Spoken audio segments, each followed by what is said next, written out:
Terima kasih.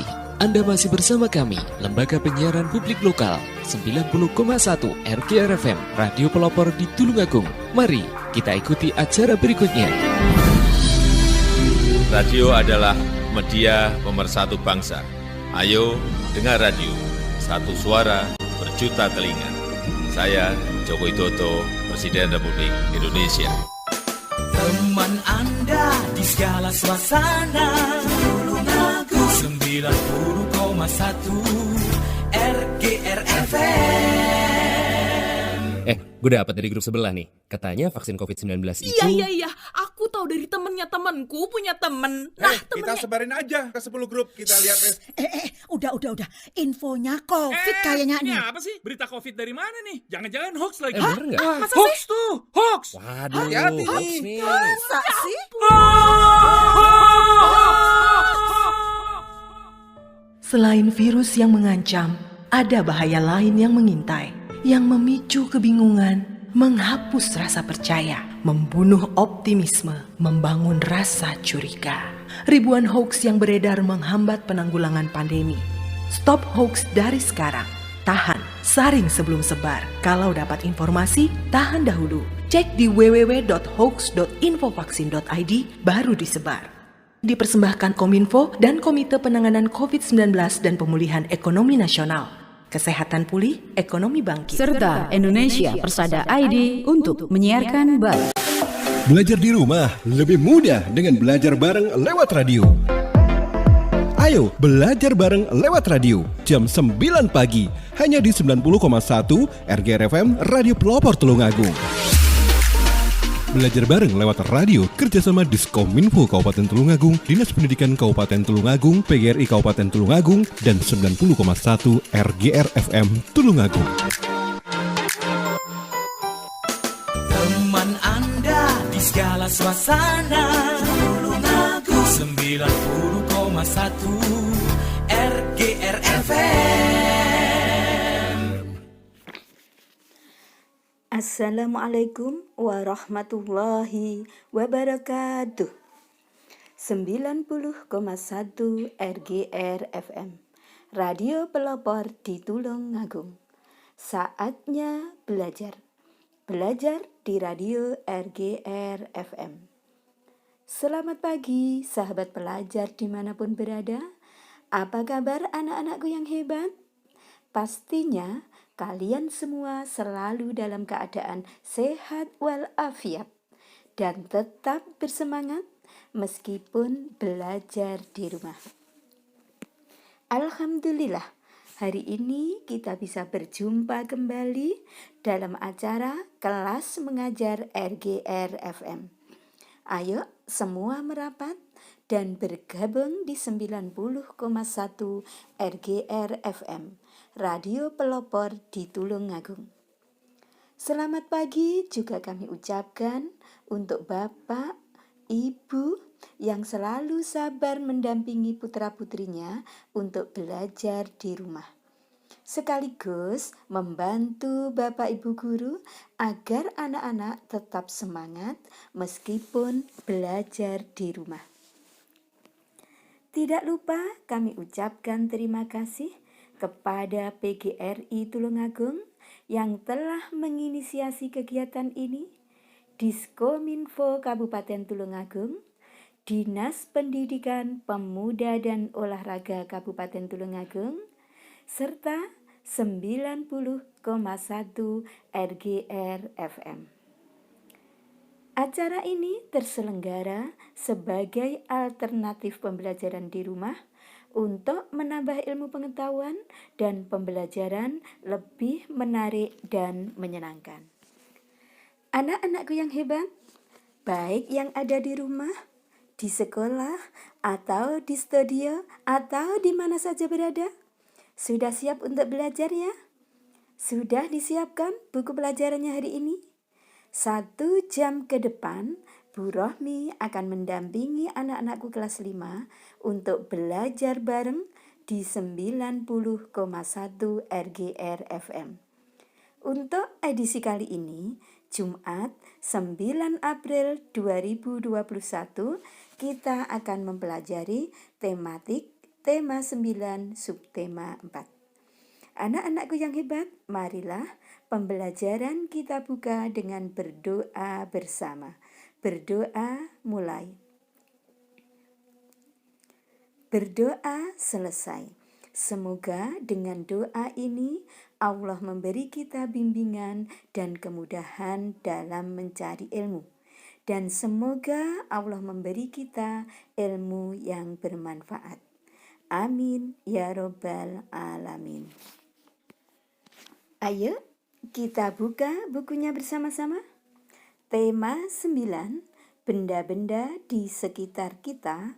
Subtema 4, kegiatan berbasis literasi dan kegiatan proyek.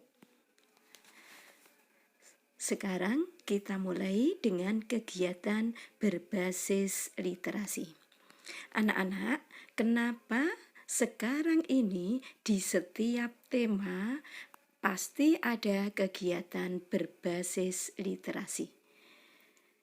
Kegiatan ini bertujuan untuk menumbuh kembangkan minat baca anak-anak Indonesia. Kalian tahu bahwa minat baca rata-rata anak Indonesia ini termasuk sangat rendah dibandingkan dengan negara-negara lain di dunia ini. Dari 60 negara yang disurvei, minat baca rakyat Indonesia ini masuk pada urutan ke-52. Ini apa artinya? Artinya adalah minat baca anak-anak Indonesia itu termasuk sangat rendah. Anak-anak Indonesia tidak suka membaca.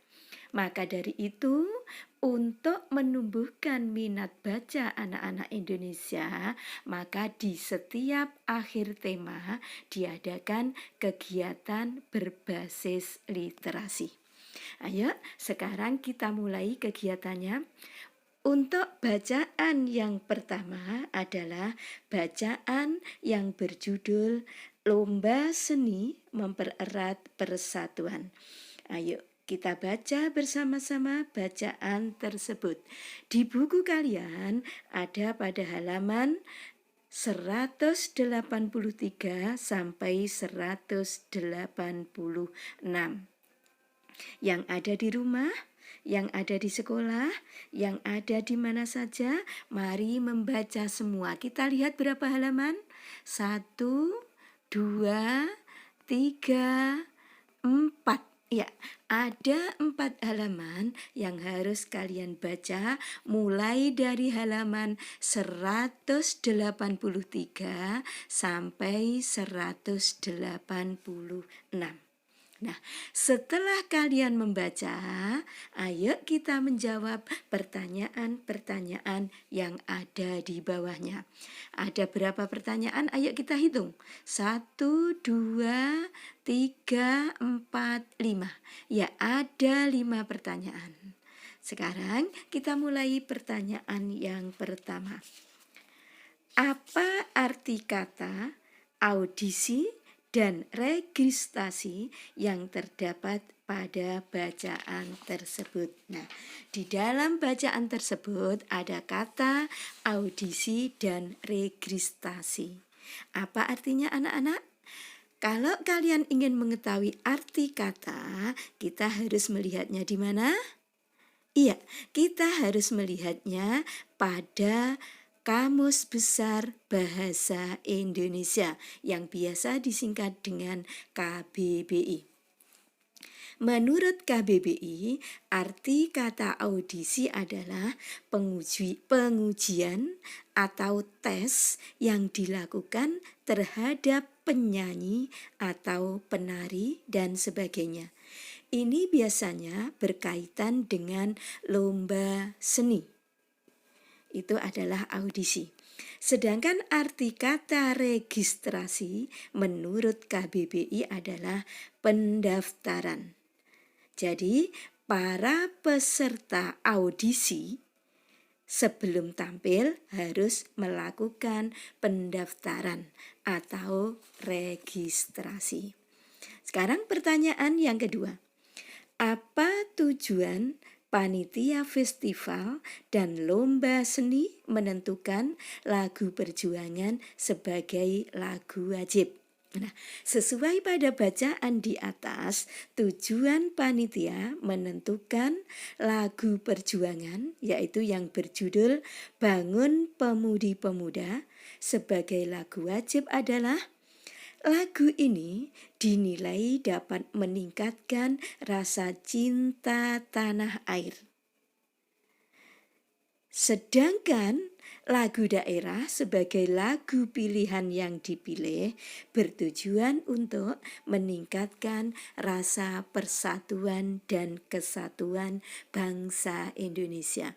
Jadi meskipun berbeda-beda suku, berbeda-beda daerah, berbeda-beda lagu daerah, musik daerah, dan kesenian daerah, kita tetap satu, yaitu sebagai bangsa Indonesia. Sekarang pertanyaan yang ketiga. Sikap apa yang dilakukan siswa SD Nusantara yang menunjukkan persatuan dan kesatuan? Nah, dari bacaan di atas ada beberapa hal yang menunjukkan sikap persatuan dan kesatuan di SD Nusantara. Sikap-sikap tersebut antara lain: 1. Yang terpilih mewakili lomba,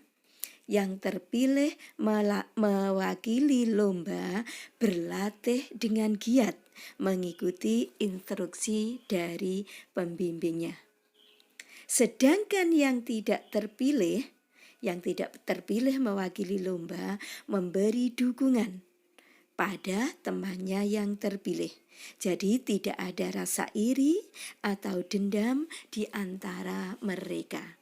Mereka semua bertanggung jawab pada tugas-tugas yang dibebankan pada mereka. Pertanyaan yang keempat.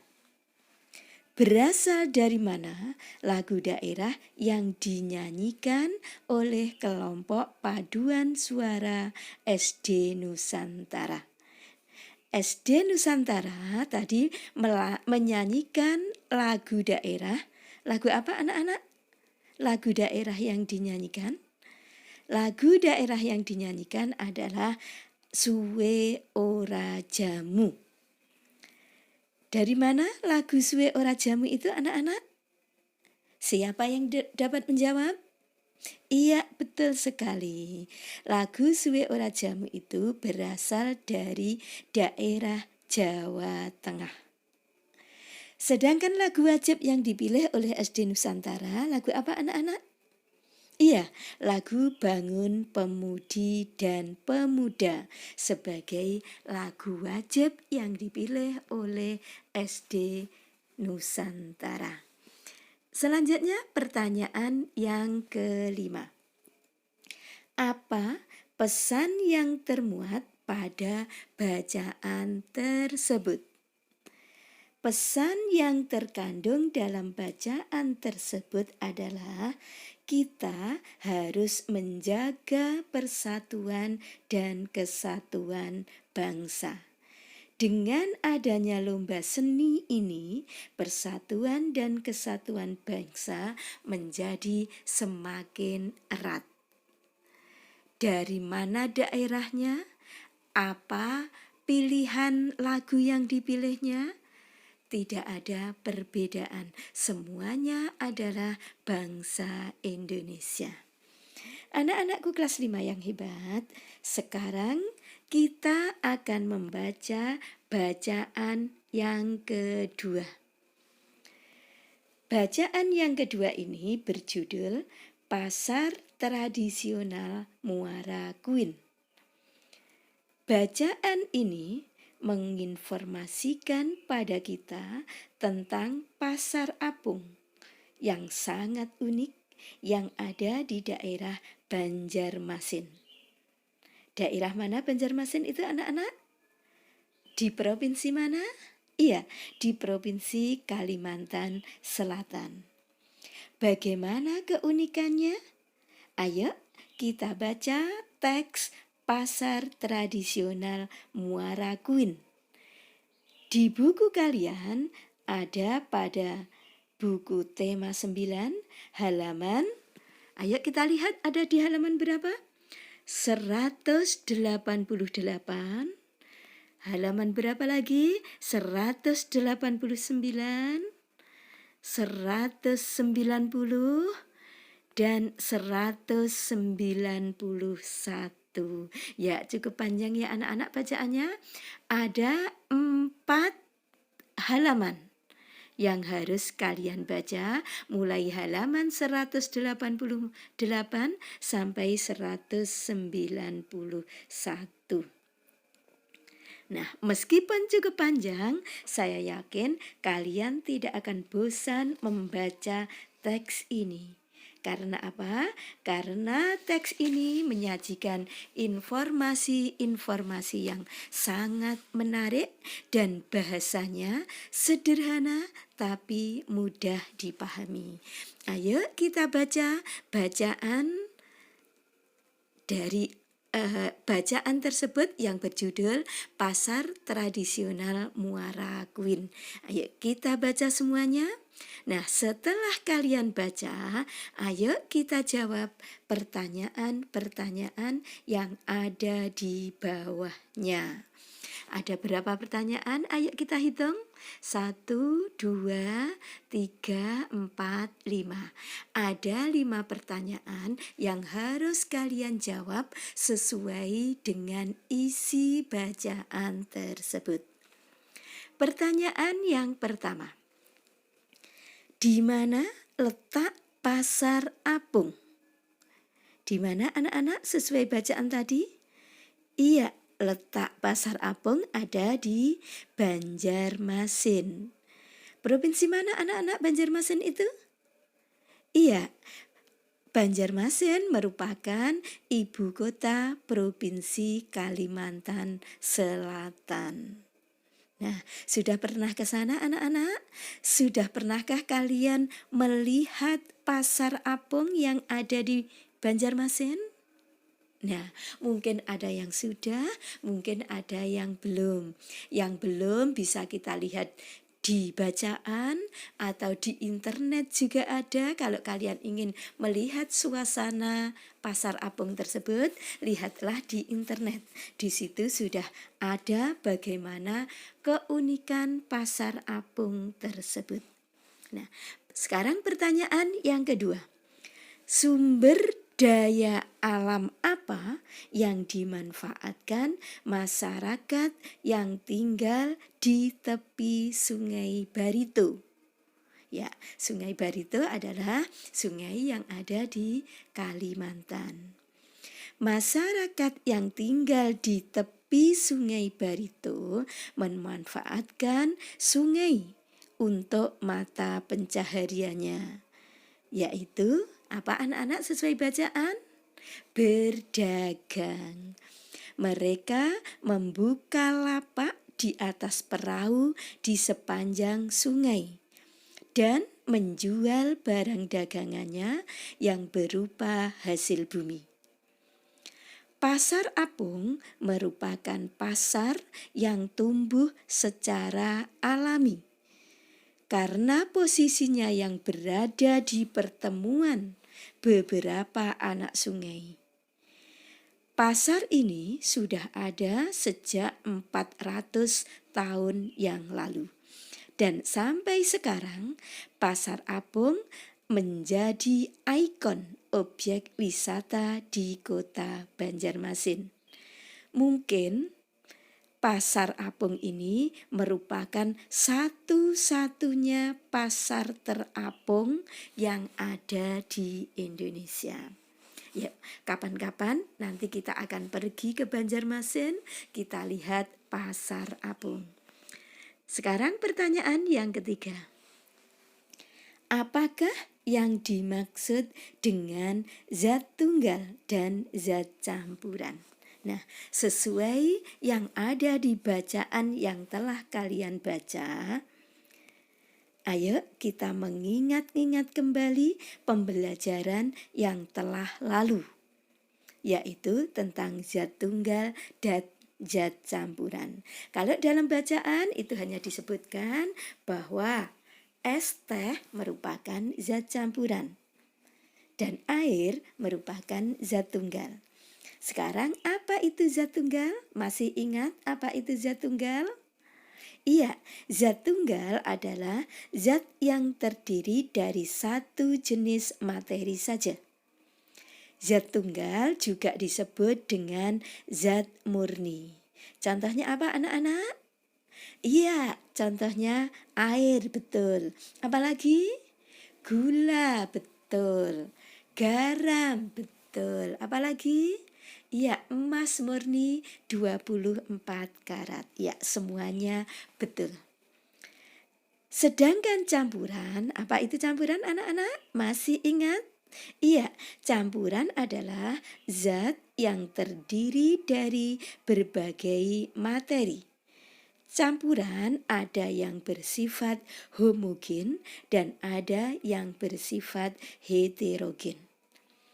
Campuran homogen adalah campuran yang bisa menyatu secara sempurna. Sedangkan campuran heterogen adalah campuran yang tidak bisa menyatu secara sempurna. Ayo, siapa yang bisa menyebutkan contohnya? Contoh campuran homogen adalah apa anak-anak? Teh manis, iya betul. Larutan oralit, betul. Air gula, air garam, dan lain-lain sebagainya. Oralit disebut sebagai campuran homogen. Kenapa anak-anak? Karena oralit terdiri dari air, gula, dan garam yang bercampur secara sempurna. Air gula juga gitu. Gula dan air bercampur secara sempurna. Air garam juga begitu. Antara air dan garam tercampur secara sempurna. Tidak terlihat lagi zat-zat penyusunnya. Sedangkan contoh campuran yang heterogen apa anak-anak? Iya, campuran antara air dan pasir. Kenapa disebut heterogen? Karena pasir tidak bisa larut secara sempurna di dalam air. Sekarang pertanyaan yang keempat. Mengapa es teh disebut sebagai zat campuran? Kenapa anak-anak? Siapa yang mau jawab?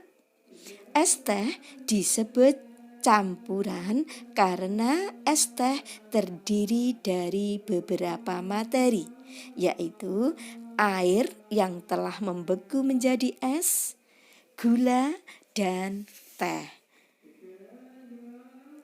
Es teh disebut sebagai campuran homogen karena antara es yang telah mencair, gula, dan teh telah bercampur secara sempurna. Tidak bisa dilihat lagi zat-zat penyusunnya. Pertanyaan yang kelima. Apa mata pencaharian masyarakat Banjarmasin dipengaruhi oleh kondisi alam di daerah tersebut? Jelaskan. Ya, betul sekali. Sudah jelas ya anak-anak? Dari bacaan tadi, mata pencaharian masyarakat Banjar dipengaruhi oleh kondisi alam di daerah itu. Antara lain, ada yang menjadi petani dengan memanfaatkan lahan yang subur untuk bertani dan berkebun, yang hasilnya dijual di pasar apung. Sehingga ada yang memanfaatkan sungai sebagai sarana transportasi dan sarana berdagang. Dan sekarang ini banyak warga masyarakat yang memanfaatkan sungai sebagai objek wisata, yaitu dengan membuat pasar apung yang unik. Nah, anak-anakku yang hebat, kita sudah berkeliling pasar apung di Banjarmasin. Ayo, sekarang kita akan membuat mainan. Membuat mainan apa anak-anak? Ya, kita akan membuat mainan slim. Sudah tahu mainan slim? Sudah pernah buat mainan slim? Ya, ada yang sudah, mungkin ada juga yang belum. Ya, tidak apa-apa. Sekarang, ayo kita lihat dulu iklan slim berikut ini. Nah, ini adalah ikan slim dengan merek Mala. Ingin tahu lebih banyak tentang slim? Ayo kita baca teks yang berjudul Kompetisi Pembuatan Slim. Ya, ini adalah teksnya, teks yang berjudul Kompetisi Pembuatan Slim. Di buku kalian bisa kalian buka halaman 193 sampai 195. Nah, silahkan dibuka yang ada di rumah, yang ada di sekolah. Dibuka halaman 193, bacaan kompetisi pembuatan slim. Dari bacaan ini, kalian akan mengetahui bahwa anak kecil seumuran kalian, yaitu siswa kelas 5, bisa juga menjadi pengusaha yang sukses, yang memiliki banyak karyawan. Ayo semua membaca, yang di rumah, yang di sekolah, yang ada di mana saja, semua membaca teks yang berjudul Kompetisi Pembuatan Slim. Nah, setelah kalian baca semua dan kalian pahami, ayo kita jawab pertanyaan-pertanyaan yang ada di bawahnya. Ada berapa pertanyaan? 1, 2, 3, 4, 5. Ya, ada 5 pertanyaan yang harus kalian jawab sesuai dengan isi bacaan yang telah kalian baca. Pertanyaan yang pertama. Informasi apa yang ada pada iklan 1 dan iklan 2? Informasi apa anak-anak? Ayo kita lihat lagi iklannya tadi. Nah, ini iklannya. Iklan yang pertama, ini adalah iklan yang pertama. Informasi apa yang ada pada iklan yang pertama? Iklan yang pertama menginformasikan tentang slim, merek Mala yang lembut, kental, dan tidak berbahaya. Slim Mala tersedia aneka warna. Jika membutuhkan informasi lebih lanjut, maka pemesanan bisa menghubungi Rumah Produksi Slim Mala, Jalan Halilintar nomor 45 Jakarta, atau menghubungi nomor telepon 021 574 2516. Nah, itu informasi yang ada pada iklan yang pertama. Sekarang informasi apa yang ada pada iklan yang kedua? Ini iklannya. Iklan yang kedua berisi informasi yang mengajak masyarakat untuk menggunakan pensil merek Jojo. Pensil Jojo merupakan pensil ujian yang tepat dan tidak mudah patah. Bila menginginkan pensil merek Jojo, bisa membelinya di toko-toko terdekat. Itu adalah informasi dari kedua iklan tadi. Sekarang kita lihat pertanyaan yang kedua. Di mana tempat penyelenggaraan kompetisi slim? Ya, sesuai bacaan, kompetisi slim diselenggarakan di pusat perbelanjaan Binar yang tidak jauh dari sekolah Rani, Dia, dan Desi. Jadi semua anak-anak sekolah bisa mengikuti lomba pembuatan slim tersebut. Pertanyaan yang ketiga. Mengapa selim disebut sebagai zat campuran? Selim disebut campuran karena terdiri dari beberapa zat. Zat apa penyusunnya anak-anak? Lem fog, air, dan borak, serta pewarna. Campuran tersebut tercampur secara sempurna.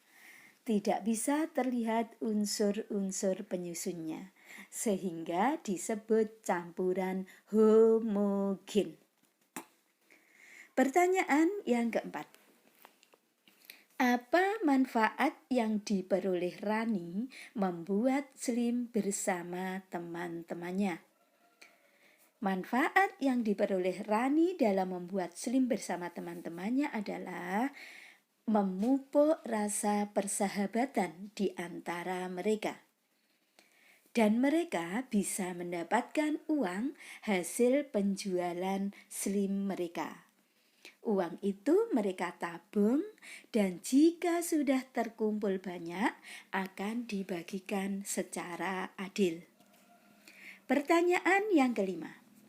Sikap apa yang dapat kamu teladani dari Rani dan temannya saat mengikuti kompetisi? Sifat apa anak-anak? Sikap yang bisa kita teladani dari Rani dan kawan-kawannya adalah mereka sangat sportif dalam mengikuti kompetisi. Mereka bersaing secara sehat. Siapapun yang menang adalah yang terbaik. Mereka tidak iri dan juga tidak sakit hati. Apakah kalian juga pernah mengikuti kompetisi anak-anak? Kompetisi apa yang pernah kalian ikuti? Ya, mungkin ada yang pernah mengikuti kompetisi matematika, kompetisi IPA, kompetisi bahasa Inggris, kompetisi menyanyi, membuat anyaman, dan lain-lainnya. Anak-anakku yang hebat, masih setia di 90,1 RGR FM ya? Ayo, sekarang kita lanjutkan kegiatan literasi kita.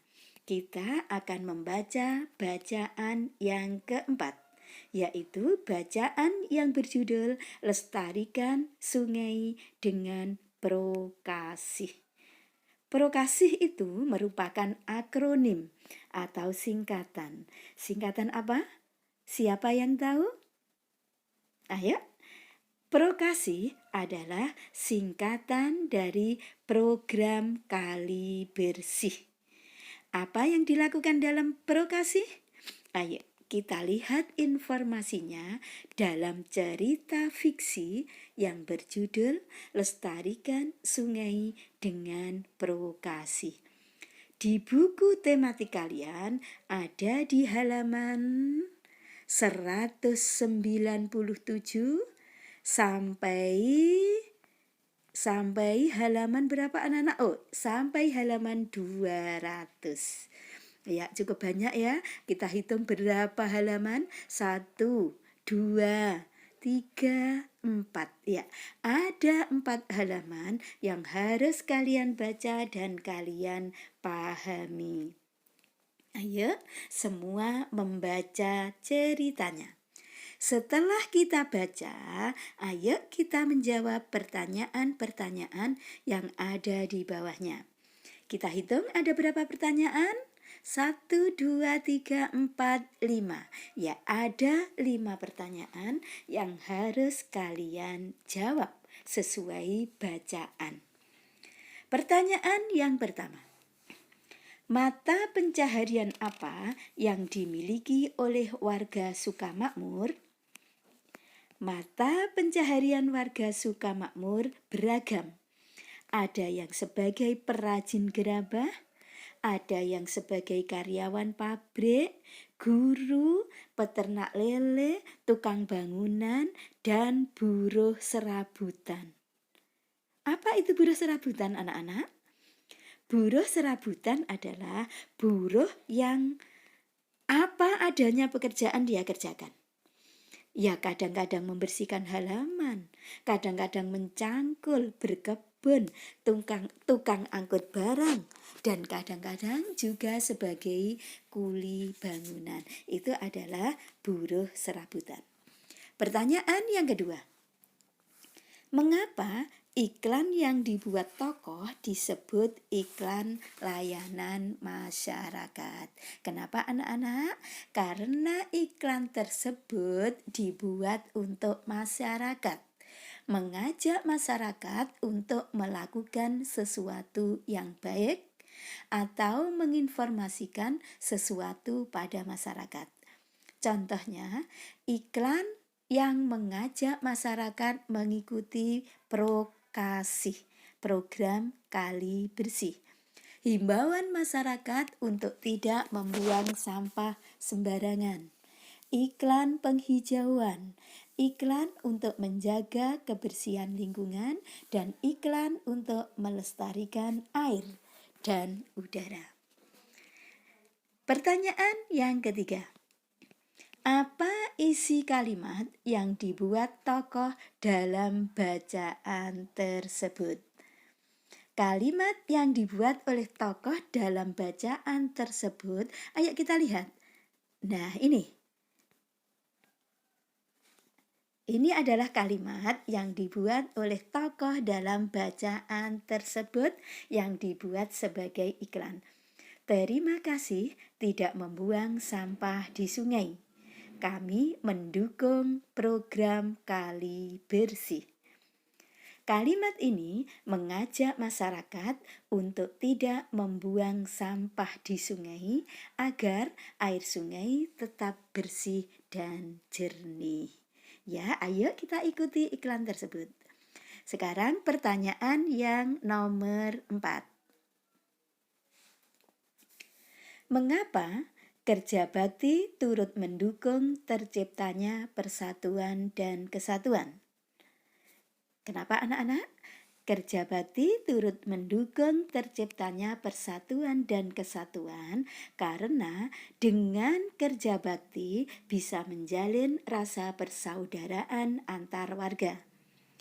Komunikasi antar warga semakin lancar dan hubungan antar warga semakin harmonis. Pertanyaan yang kelima, sikap apa yang bisa diteladani dari warga Sukamakmur? Dari bacaan di atas, banyak hal yang bisa kita teladani dari warga Sukamakmur. Antara lain, 1. Jika persatuan dan kesatuan antar warga terjalin dengan baik.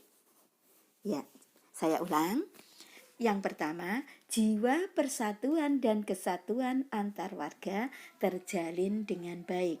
Yang kedua, memiliki tekad untuk menjaga kebersihan air sungai dengan kegiatan Prokasih. Ya, anak-anak hebatku di rumah, masih semangat belajar ya? Ayo, sekarang kita lanjutkan bacaan yang kelima. Bacaan kelima berjudul Mengenal Teknologi Transportasi Laut. Mengenal teknologi transportasi laut. Di buku kalian bisa dibuka halaman 202 sampai 204. Iya, 202, 203, dan 204. Ayo dibaca, dicermati, dan dipahami. Setelah dibaca, ayo kita menjawab pertanyaan-pertanyaan yang ada di bawahnya. Ada berapa pertanyaan anak-anak? Iya, ada 5 pertanyaan yang harus kalian jawab. Pertanyaan yang pertama, apa kenampakan alam yang ada di Desa Susoh?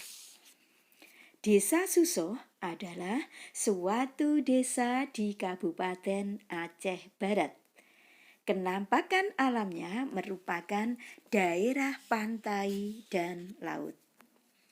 Pertanyaan yang kedua, Seni kerajinan apa yang ingin dipelajari oleh Delisa? Nah, sesuai bacaan, seni kerajinan yang ingin dipelajari oleh Delisa adalah seni ukir. Khususnya seni ukir mengukir alas Al-Quran yang terbuat dari kayu.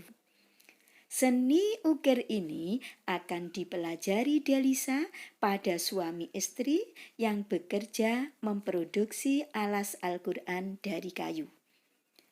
Untuk menekuni dunia seni ukir diperlukan sikap teliti, telaten, dan sabar. Pertanyaan yang ketiga.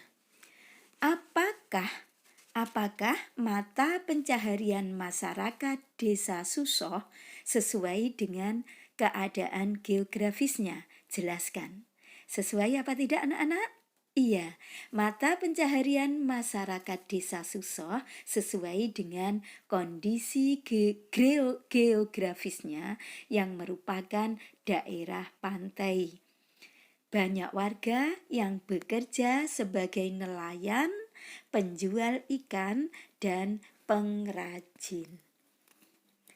Pertanyaan yang keempat. Bagaimana perkembangan teknologi transportasi laut dari zaman nenek moyang hingga saat ini?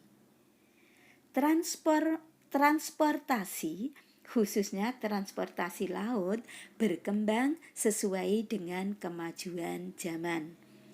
Kalau dulu nenek moyang kita melaut menggunakan rakit, yaitu alat transportasi laut yang sangat sederhana, yang digerakkan oleh tenaga manusia dengan memanfaatkan angin dan dayung. Kalau sekarang, transformasi laut sudah sangat berkembang dengan memanfaatkan penemuan-penemuan mesin. Pertanyaan yang kelima. Mengapa budaya gotong royong masyarakat Desa Susoh dapat memperkuat persatuan dan kesatuan?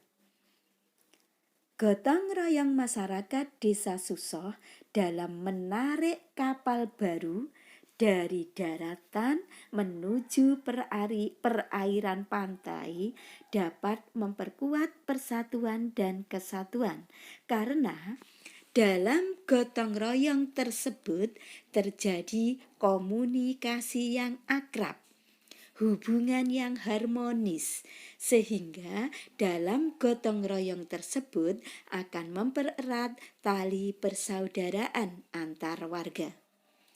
Jika persaudaraan sudah terjalin, maka persatuan dan kesatuan bangsa akan terjalin dengan kuat. Anak-anakku yang hebat, 5 bacaan dalam kegiatan literasi telah kita laksanakan. Sekarang saatnya kegiatan proyek. Ada 2 kegiatan proyek pada tema ini yang harus kalian laksanakan, yaitu pemintasan tari dan pembuatan karya seni rupa daerah yang berupa batik. Ayo, sekarang kita akan melaksanakan proyek yang pertama. Langkah dalam melaksanakan proyek yang pertama yaitu pemintasan tari. 1. Buatlah gerak tari dengan pola lantai yang telah kalian pelajari. Kamu boleh mencontoh tari yang ada di televisi atau internet, atau mengarang sendiri gerakan tari sesuai dengan kreativitas kamu.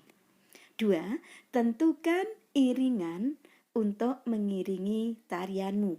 Bisa musik daerah atau musik modern. 3.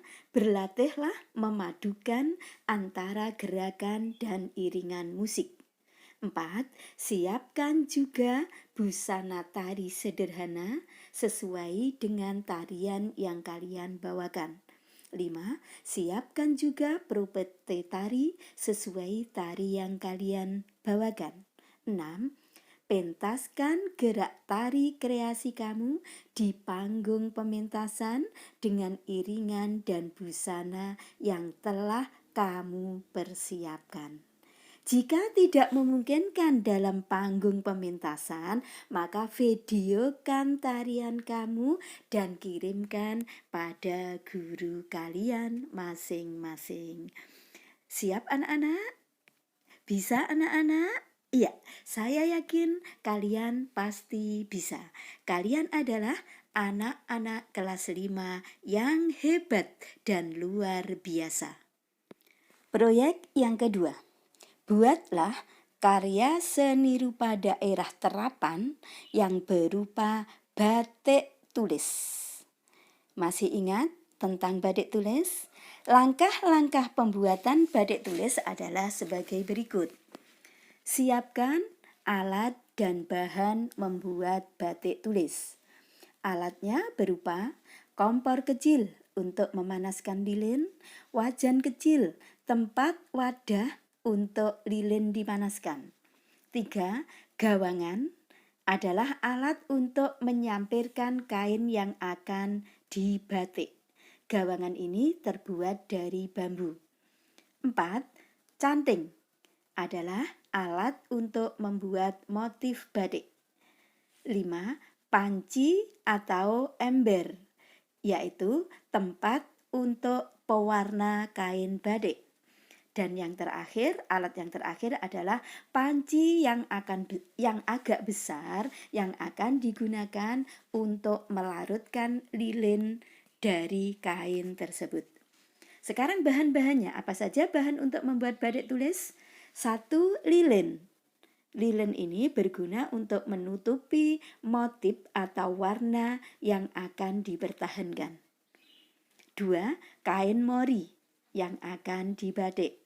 Dan yang ketiga adalah pewarna, bisa wenter atau naptul. Yang terbaik untuk mewarna batik adalah naptul. Langkah yang kedua adalah membuat motif batik. Langkah-langkah dalam pembuatan motif batik adalah yang pertama adalah molani, yaitu membuat pola motif yang akan dibatik. Bisa menggunakan pensil, ballpoint, atau arang hitam. Yang kedua, ngelowongi, yaitu proses membuat motif dasar dengan menggunakan canting. Dan yang dicanting adalah pola yang telah dibuat. Yang ketiga adalah ngiseni, yaitu proses memberi isi motif yang telah dikelowongi tadi. Isinya bisa berupa cecek-cecek, bisa berupa gringsing, bisa berupa ulat-ulatan, atau berupa padas gempal. Yang D, nembok, yaitu proses pemalaman dengan menutup bidang-bidang yang luas yang ada di luar kelowongan. Dan yang kelima adalah bironi, yaitu proses mempertahankan warna biru pada batik dengan cara menembok kain yang sudah berwarna biru. Jadi ini sudah pembatikan tahap yang kedua. Sekarang yang ketiga adalah proses pewarnaan. Di dalam pembuatan batik ada beberapa tahapan pewarnaan. Antara lain, yang A itu namanya medel, yaitu proses pembuatan warna biru dan hitam. Kain batik yang sudah dibuat motif dicelupkan pada naptul warna biru atau hitam. Yang B adalah nguning, yaitu proses memberi warna kuning pada motif batik. Dan yang C adalah nyogo, yaitu proses memberi warna coklat pada batik. Dengan cara memasukkan kain batik yang telah diberi motif dan diberi warna kuning atau hitam atau biru ke dalam warna coklat. Jadi nyugo itu membentuk warna coklat. Sekarang langkah yang keempat, jadi setelah dibatik, diwarnai, maka langkah yang keempat adalah ngelorot. Ngelorot adalah proses menghilangkan lilin pada kain batik yang telah dibatik dan telah diberi warna. Biasanya ngelorot ini dilakukan 2 kali, yaitu sebelum dibironi dan setelah disoga. Ngelorot ini dilakukan dengan cara memasukkan kain batik yang sudah diberi warna dan sudah diberi motif ke dalam air mendidih, sehingga lilin yang menempel pada kain tadi bisa luntur semuanya, bisa mencair semuanya.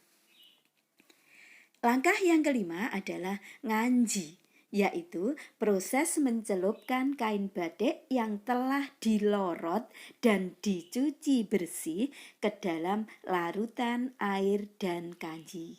Kanji adalah tepung ketela atau tepung tapioka yang telah diencerkan dengan air mendidih. Nganji ini bertujuan agar batik yang dihasilkan nampak mengkilat dan warna lebih cemerlang. Yang keenam adalah ngepres. Kalau dulu disebut dengan ngemplong. Ngepres atau ngeplong adalah proses menghaluskan kain batik yang sudah jadi dan sudah dikanji. Dulu sebelum ada pres dari listrik, untuk menghaluskan kain batik ini dengan cara dikemplong, yaitu ditumbuk dengan menggunakan palu dari kayu. Nah, jika sudah jadi, batik kalian tinggal mengemas dalam plastik transparan atau wadah yang telah kalian persiapkan agar nampak halus dan rapi. Dan batik kalian sudah siap untuk dipamerkan dalam pameran kelas atau pameran sekolah. Nah, anak-anakku yang hebat, demikian tadi pembelajaran tema 9 subtema 4. Kegiatan berbasis literasi dan kegiatan proyek telah kita pelajari. Semoga bisa menambah wawasan dan pengetahuan kalian. Sebelum kita akhiri, marilah kita berdoa bersama agar Allah selalu melindungi dan membimbing kita dimanapun kita berada. Berdoa mulai. Berdoa selesai. Semoga apa yang telah kita pelajari hari ini bermanfaat. Amin ya robbal alamin. Terima kasih telah mengikuti acara ini dan saya mohon maaf jika ada kesalahan atau kata-kata yang kurang berkenan. Kita akan berjumpa kembali Jumat mendatang pada jam yang sama dan tetap di 90,1 RGR FM. Saya akhiri, wassalamualaikum warahmatullahi wabarakatuh. Teman Anda di segala suasana, Tulungagung 90,1 RGR FM.